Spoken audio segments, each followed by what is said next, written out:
నమస్తే, welcome to our channel. నేను పద్మిని. ప్రస్తుతంతో పాటు సోషల్ యాక్టివిస్ట్ కృష్ణకుమారి గారు ఉన్నారు. మాట్లాడదాం. మేడం నమస్తే. మేడం, హైదరాబాద్ లో హైడ్రా అని అంటూ ఉన్నారు. అసలు ఏంటి హైడ్రా? దీని నేపథ్యం ఏంటి?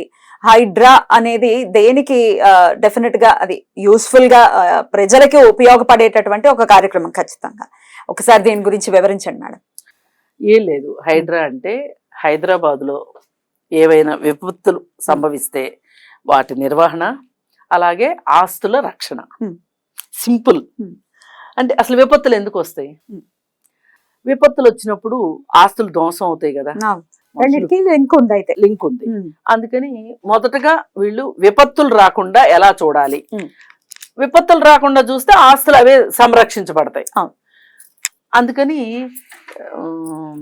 రేవంత్ రెడ్డి తీసుకొచ్చిన ప్రాజెక్ట్ ఇది, హైడ్రా ప్రాజెక్టు.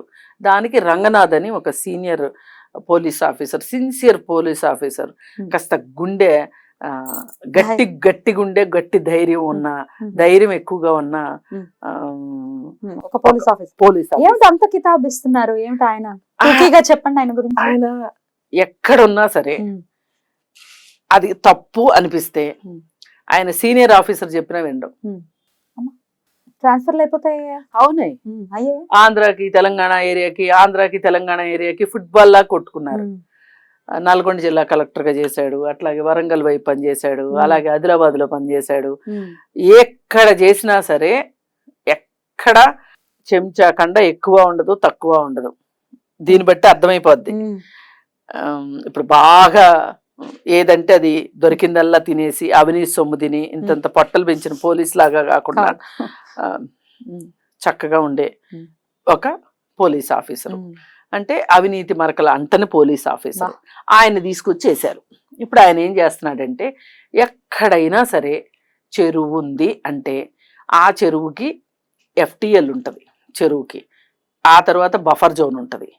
ఈ FTL లో గాని బఫర్ జోన్ లో గాని చెరువులోకి గాని వెళ్ళి ఆక్రమణలు జరిగినాయి అని ఆయనకి ఫిర్యాదు అందితే చాలు, అక్కడికి వెళ్ళి అక్కడ ఎవరి కట్టడాలు ఉన్నా సరే కొట్టేస్తాడు. బుల్డోజర్లు అవన్నీ తీసుకుని వెళ్ళి, నాగార్జున సినిమా యాక్టర్ కన్వెన్షన్ కూల్చేసింది కూడా ఈ హైడ్రా ప్రాజెక్ట్ కింద ఆయన ఆధ్వర్యంలోనే జరిగింది. అది కాలువ మీదనే కట్టారు ఆయన. అంటే ఇప్పుడు చెరువులు ఎలా ఉంటాయి అంటే మనం కొంచెం చెరువు యొక్క నైసర్గిక స్వరూపం కూడా తెలుసుకోవాల్సిన అవసరం ఉంటది. ఇప్పుడు ఒక చెరువు ఉంటది, చెరువు చుట్టూ వ్యవసాయం నడుస్తూ ఉంటది. వ్యవసాయం నడిచేటప్పుడు ఏమవుతుందంటే చెరువులోకి ఫుల్ ట్యాంక్ లెవెల్ నీళ్లు వస్తాయి. దాన్ని FTL అంటారు. అంటే చెరువు పూర్తి సామర్థ్యం. అది ఒక 25 ఎకరాల చెరువు అనుకోండి, 25 ఎకరాల నిండా చెరువు నీళ్లు వచ్చేస్తాయి. ఎప్పుడు వస్తాయి? వర్షాకాలంలో వస్తాయి. కానీ కొన్ని సందర్భాల్లో వర్షాలు అయిపోయిన తర్వాత, శీతాకాలం తర్వాత, ఎండాకాలం వచ్చేసరికి ఏమవుతుంది? చెరువు చిన్నది అయిపోతుంది, నీళ్లు ఎండిపోతాయి. నీళ్లు ఎండిపోయినప్పుడు ఏమవుతుందంటే చెరువులో కొంత భాగం బయటకు వస్తుంది. అక్కడ వ్యవసాయం చేసుకోవచ్చు. చెరువు భాగంలోనూ వ్యవసాయం చేసుకునే వాళ్ళు ఉంటారు, అలాగే FTL లోనూ వ్యవసాయం చేసుకునే వాళ్ళు ఉంటారు, బఫర్ జోన్ లో కూడా వ్యవసాయం చేసుకుంటారు. కానీ ఈ 3 ప్రాంతాల్లోనూ కట్టడాలు కట్టకూడదు. ఇది రూలు. మట్టేసేసి కట్టేస్తారు జనరల్. మట్టేసి చెరువులను పూర్తి చేసి, ఇప్పుడు రామాంతపూర్ చెరువు ఉంది, ఎంచక్క పూర్తి చేశారు. అది 90 ఎకరాల చెరువు ఏమనంట. ఇప్పుడు 10 ఎకరాలు ఉంటే బాగా ఎక్కువ ఉన్నట్లు లెక్క. అది అట్లా. ఇక మీరు ప్రతి చెరువు, సరూర్ నగర్ చెరువు ఉంది, మీరు హైదరాబాద్ లోనే ఉన్నారు కదా, మీకు తెలుసు కదా. కాప్రా వైపు చెరువులు ఎట్లా ఎంత భ్రష్టు పట్టించేశారో చెరువుల్ని. ఆ చెరువుల్ని పూర్తి చేసి పార్కులు చేశారు. దీనికి గవర్నమెంట్స్ పర్మిషన్స్ ఇస్తాయి ఆబ్వియస్ గా. ఇవ్వవు. వాళ్ళు ఏం చేస్తారంటే, ఇక్కడ మనం రెవెన్యూ డిపార్ట్మెంట్ గొప్పతనం గురించి చెప్పుకోవాలి. వీళ్ళు ఏం చేస్తారంటే, ఈ చెరువు దగ్గర ఎవరో ఒక పెద్ద మనిషి ఆక్రమిస్తాడు, కొంచెం రాజకీయ అండున్నవాడే ఆక్రమిస్తాడు. ఆక్రమించేసేసి దాన్ని ఎవరో ఒక అమాయకుడికి తక్కువ రేటుకి అమ్ముతాడు. ఈ వీడు కొనుక్కున్న తర్వాత కొన్నాళ్ళు పోయాక తెలుస్తుంది నేను మోసపోయానని. కానీ శతకోటి దరిద్రాలకి అనంతకోటి ఉపాయాలని ఈ రెవెన్యూ డిపార్ట్మెంట్ వాళ్ళని, HMDA వాళ్ళని పట్టుకుని ఆ సంబంధిత మున్సిపాలిటీ వాళ్ళనో లేదా పంచాయతీ వాళ్ళనో పట్టుకుంటారు. పట్టుకుని ఏం చేస్తారంటే, చెరువు లోపల లేదు ఇది అని ఒక లెటర్ తెచ్చుకుంటారు. రాంగ్ స్కెచ్ ఇస్తారు వాళ్ళు. ఇస్తే ఆ స్కెచ్ పట్టుకుని ఇల్లు కట్టేసుకుంటారు. వర్షం వచ్చినప్పుడు నీళ్ళు వస్తాయి. ఇది జరిగే తతంగం ఇది. ఇట్లాంటి వాటన్నిటినీ కూడా ఒక రెగ్యులరైజ్ చేయాలి అనే ఒక ఉద్దేశంతో, అంటే చెరువుని పరిరక్షించాలి అనే ఉద్దేశంతో ఈ హైడ్రా మొదలైంది. అయితే నాగార్జున విషయంకి వచ్చేసరికి నాగార్జునకు కూడా చెరువు దగ్గర వాళ్ళకి ల్యాండ్ ఉంది. అది మొత్తం దాదాపు 20 ఎకరాల ల్యాండ్ వాళ్ళది. ఏమైనా కొంచెం ఇటు అటు ఉంటే ఉండొచ్చు. వాళ్ళ ల్యాండ్లో వాళ్ళ పొలంలో ఒకప్పుడు వ్యవసాయమే జరిగేది. ఈ వ్యవసాయం జరిగే టైంలో వీళ్ళు FTL వరకు వెళ్ళి వ్యవసాయం చేసుకున్న ఎవరు అడగరు, ఎవరేం అనరు. ఎప్పుడైతే ఇది నాగేశ్వరరావు గారు కొన్న పొలం, ఆయన హయాం అయిపోయిన తర్వాత నాగార్జున వచ్చేసి అక్కడ ఎన్ కన్వెన్షన్ కట్టారు. అయితే ఎన్ కన్వెన్షన్ కట్టినప్పుడు బఫర్ జోన్లో కడుతున్నాను, FTL లో కడుతున్నాను అనేది ఆయనకు తెలుసు. ఆయన ఏం వాదిస్తున్నారు, నా పట్టా భూమి అంటారు. FTL భూములకి పట్టాలు ఉంటాయి. ఇస్తారు. ఓన్లీ వ్యవసాయం మాత్రమే చేసుకోవాలి. ఈ తిరకాసంతా ఎక్కడొచ్చింది అంటే వ్యవసాయ భూమిగా ఉన్నంత కాలము ఈ పేచీలేమీ లేవు. ఎప్పుడైతే వ్యవసాయ భూమి వ్యవసాయేతర అవసరాలకు వాడటం మొదలైందో ల్యాండ్ కన్వర్షన్ చెయ్యాలి. ఈ ల్యాండ్ కన్వర్షన్ చేసేటప్పుడు ఏం చేస్తారు అంటే బఫర్ జోన్ ని ల్యాండ్ కన్వర్షన్ చెయ్యరు. బఫర్ జోన్ నీ సొంత భూమి అయినా సరే నువ్వు వదిలిపెట్టేయాల్సిందే. నువ్వు డబ్బులు పెట్టి కొనుక్కున్నా సరే. ఇప్పుడు పాత రైతు ఎవరి దగ్గర మీరు వ్యవసాయ భూమిగా దాన్ని కొన్నారు, మీరు ఇప్పుడు దాన్ని వ్యవసాయేతర భూమిగా మార్చాలనుకుంటున్నారు. మార్చాలనుకున్నప్పుడు కుదరదు. కానీ మళ్ళీ బఫర్ జోన్ యువతల దాన్ని వ్యవసాయేతర భూమిగా మారుస్తారు, కానీ బఫర్ జోన్ మట్టుకు మార్చరు. ఏ మాత్రం మనకి కొంచెము పంచేంద్రియాలు పనిచేస్తే, అలాగే మనకి స్వార్థం లేకపోతే, అత్యాశ దురాశ పేరాశ లేకపోతే మనం ఏం చేసి ఉండేవాడు అంటే నాగార్జున ఆ బఫర్ జోన్ లో ఎప్పటికీ కూడా గార్డెన్స్ పెట్టేసేసి చక్కగా యువతలున్న ల్యాండ్ ని వాడుకునేవాడు. వాడుకుని ఉంటే ఈ రెండు కలిపి ఉన్నాయి. బఫర్ జోన్ లో కొంత ల్యాండ్, బయట కొంచెం ల్యాండ్. FTL లో ఉంది, బఫర్ జోన్ లో ఉంది. మొత్తం 3.5 ఎకరాల ల్యాండ్ ఇప్పుడు డిస్ప్యూట్. ఈ డిస్ప్యూట్ ఏంటి అంటే ఓనర్ నాగార్జునే, డౌటే లేదు దానికి. కానీ ఆయన అందులో ఈ కన్స్ట్రక్షన్ చేయకూడదు. ఆయన ఏం చేశాడు, కొంత మట్టి పోసేసి ఒక గోడ కట్టేసి నీళ్లు యువతలకు రాకోకుండా, అది క్లియర్ కట్ గా తెలుస్తుంది. అది ఎట్లుంటదంటే ఆ గోడ నుంచి కిందకి దిగి కాళ్ళు కడుక్కోవచ్చు. నీళ్లు చెరువు కదా మరి అది. నీకు అసలు నీకు చెప్పింది ఏంటి, FTL అయిపోయాక బఫర్ జోన్ లోపలికి నువ్వు వెళ్ళకూడదు, కన్స్ట్రక్షన్స్ చేయకూడదు, అసలు ఆ గోడే కట్టకూడదు. కానీ నువ్వు గోడ కట్టి నా ల్యాండ్ కదా, ఈయన ల్యాండ్ ఎంతవరకు ఉందో అంతవరకు గోడ కట్టేసేసుకుని అది చెరువా FTL లేకపోతే ఇంకోట ఏమి పట్టించుకోలేదు. అయితే మరి రంగనాథ్ గారికి ఎట్లా తెలిసిందని మీకు డౌట్ వస్తుంది ఇమీడియట్ గా. ఆయన ఏం చేశాడంటే రిమోట్ సెన్సింగ్ అథారిటీ అంటే గూగుల్ మ్యాప్స్ చూసేది ఉంటది, ఆ ఆఫీస్కి వెళ్ళి కూర్చొని ప్రతి చెరువు దగ్గరికి వెళ్ళి శాటిలైట్ ద్వారా ఏ చెరువు ఎన్ని ఎకరాలు, ఎంత FTL, ఎంత బఫర్ జోను అనేది షీట్లు తీసేసుకున్నాడు. ప్రతి షీట్ దగ్గరికి వెళ్ళిపోయాడు. వెళ్ళి క్షేత్రస్థాయిలో చూశాడు. చూసి ఇంకా క్లియర్ కట్గా, పైగా నాగార్జున చేసిన ఇంకో తప్పు ఏంటంటే దానిలో షెడ్లు వేసి ల్యాండ్ కన్స్ట్రక్షన్ రెగ్యులరైజేషన్ అంటే బిల్డింగ్ రెగ్యులరైజేషన్ స్కీమ్ కింద అప్లై చేసుకున్నాడు.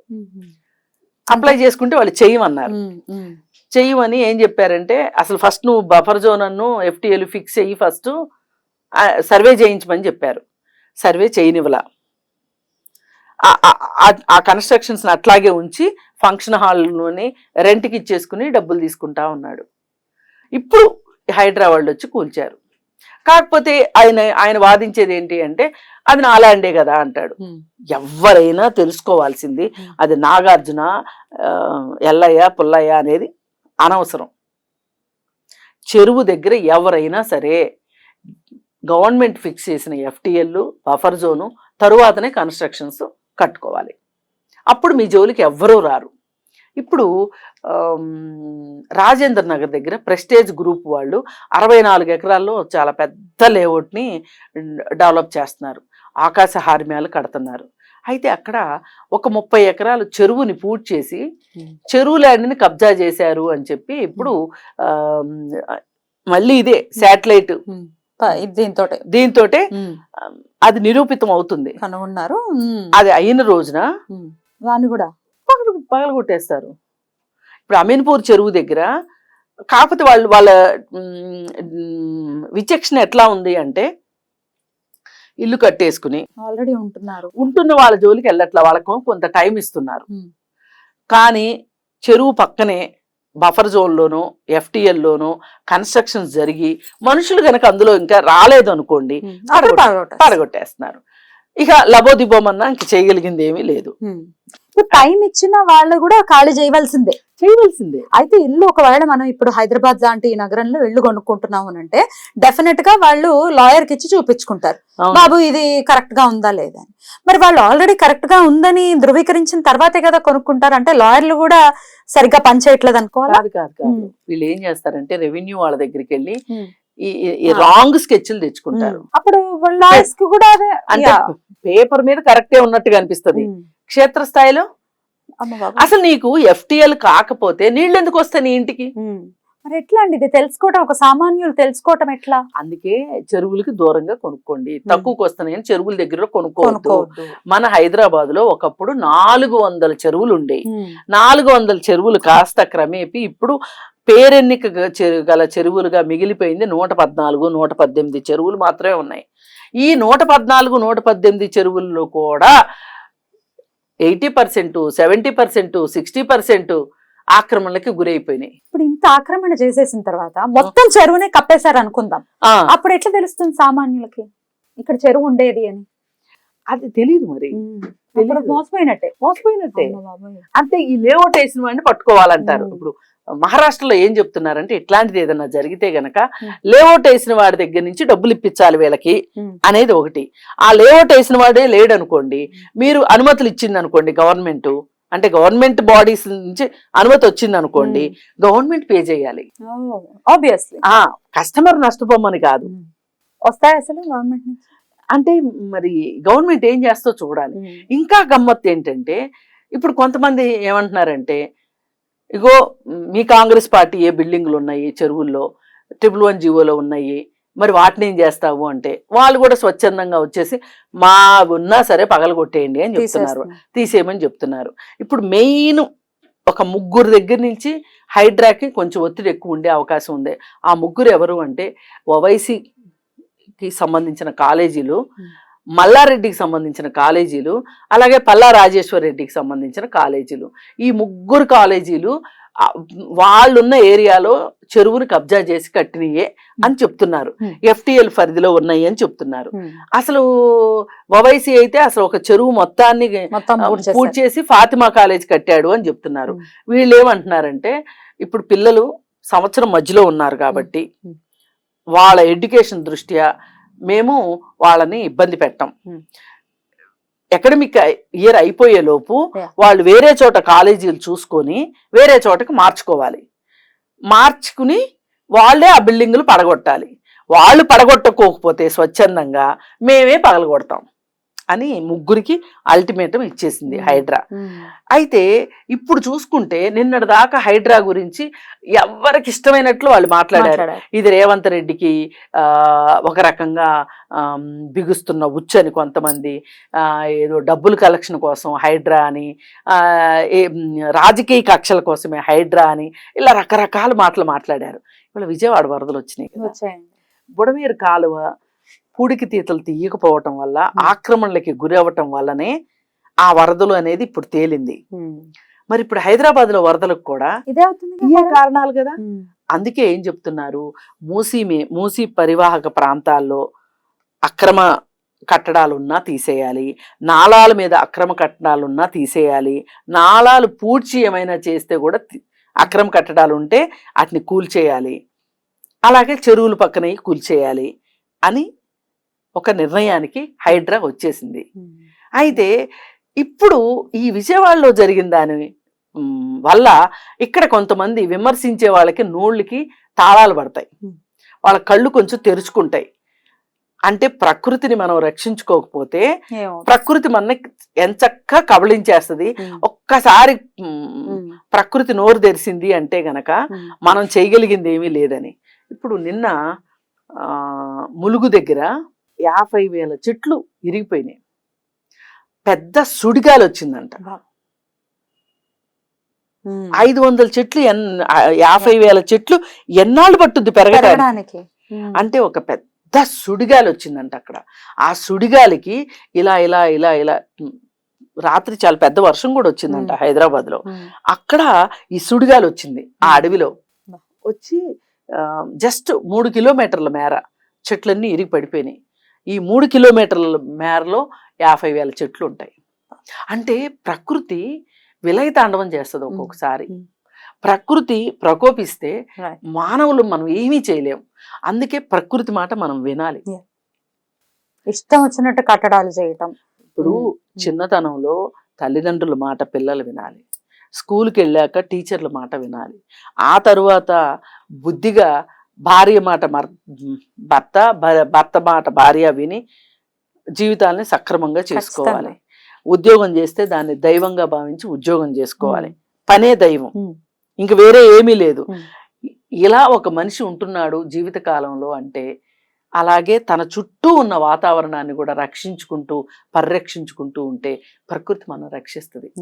అలా కాకుండా మనం అత్యాశకి పోయి దురాశకి పోయి ప్రకృతిని గనక ఇబ్బందులకు గురి చేస్తే ప్రకృతి మనల్ని చాలా చాలా చాలా శిక్షిస్తుంది. ఇది తెలుసుకోవాలి. అయితే చేస్తున్నటువంటి కార్యక్రమం ఏదైతుందో హైడ్రా, డెఫినెట్ గా అది విజయవంతం అవ్వాలని కోరుకోవాలి. సామాన్యులకు మాత్రం ఇది ఎటువంటి ఇబ్బందుల్ని తీసుకురాకూడదని కూడా కోరుకోవాలి. రూపాయి పోగేసుకుని ఇల్లు కట్టుకుంటారు. వాళ్ళకి తెలియచ్చు తెలియకపోవచ్చు, లాయర్లు ఏదో చెప్పారు కదా అని కొనేసుకోవచ్చు. రకరకాల యాంగిల్స్ ఉంటాయి. వాళ్ళని కూడా దృష్టిలో పెట్టుకోవాలి ప్రభుత్వాన్ని మేనేజ్ చేయడం తప్ప. అవును, ఇప్పుడు నాగార్జున లాంటి పెద్ద బిజినెస్ మ్యాగ్నెట్ కి ఏమైనా అయితే ఆయన తట్టుకోగలరు. నాట్ ఎ బిగ్ డీల్ ఆయనకి. మిగతా అందుకే ఏంటి అంటే ఇప్పుడు మహారాష్ట్ర ప్రభుత్వంలో తీసుకున్న నిర్ణయాన్ని మనం కూడా తీసుకొని ఇక్కడ ఇప్పుడు మూసి పక్కన ఎవరన్నా కట్టుకున్నారు అనుకుందాం, వాళ్ళకి మీరు రీహాబిలిటేషన్ ఇవ్వండి.